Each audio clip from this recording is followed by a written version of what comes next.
একবার মৌসুমী আর আমি আমরা দুজন আমার খুব ভালো বান্ধবী। আমরা ভোট টোট দিয়ে গোসল টোসল করে জাস্ট কাউন্টিং আরম্ভ হচ্ছে। কাউন্টিং এখন শেষ হয় নাই, কাউন্টিং চলতেছে, ইসি হয় নাই। এর মধ্যে কে লিখো মৌসুমী কংগ্রাচুলেশন পাস এত %। আমরা তখন বসে দেখতেছি, আমাকে যিনি ছিলেন কমিশন উনি বলতেছে এই নিউজটা কে করছে আমি জানি না, গতবার আগেবার।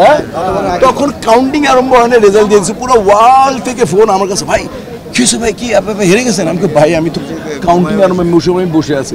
পরে আমি আর মৌসুমী লাইভে বলছি ভাই এখনো নির্বাচন হয়নি, যারা এটা দিয়েছেন এরকম ভুলভ্রান্তি ছড়াবেন না, এতে আমাদের মানুষ মানে কী বলবো দৃষ্টিভঙ্গি নষ্ট হয়। খুব ছিলাম, আমি বলেছিলাম প্রথমে যে 21 জন ওরা 21 জন আমরা ছোটো ভুলভ্রান্তি হলেও মেনে নিন। আমি কার্যকরী পরিষদকে বলেছি যে অনেক কার্যকরী পরিষদের ভুল পর্যন্ত হয়েছিল দু একটা, তাও আমরা ওনারা বলছেন আমাদের ভুল হয়ে গেছে।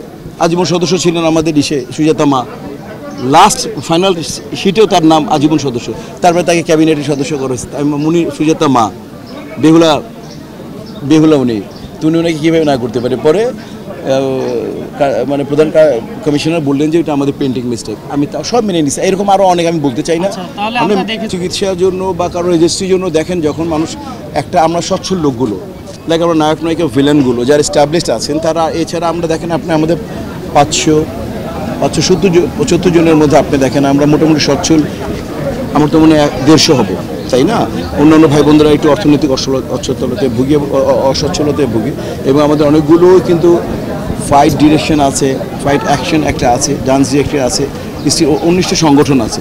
তো আমরা যখন আপনার ইশতেহার বলে না, আপনার নির্বাচনের সময় তো দেশের স্টেক হোল্ডাররা বলে 10 টাকা ভাতে চাউল খাওয়াবো, বলে না ভাই এটা করবো ওটা করবো, কাজে এই ডাজেন্ট মিন এখানে, বা সহযোগিতা করে স্পন্সর করে।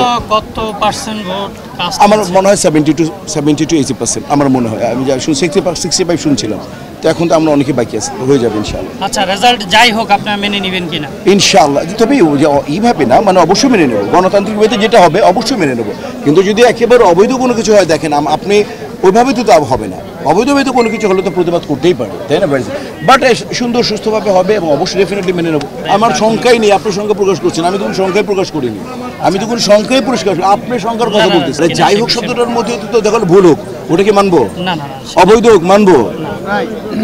আমি সেটা বলছি, এটা হওয়ার কেন আসবে আর কি আমি বলতেছি না, ওটা তুমি বলতেছো, আমি বলতেছি ইনশাআল্লাহ সেগুলো আসবে না। আমি বলতে চাই স্বাভাবিক ওয়েতে যেটা হবে সেটা অবশ্যই মেনে নেবো।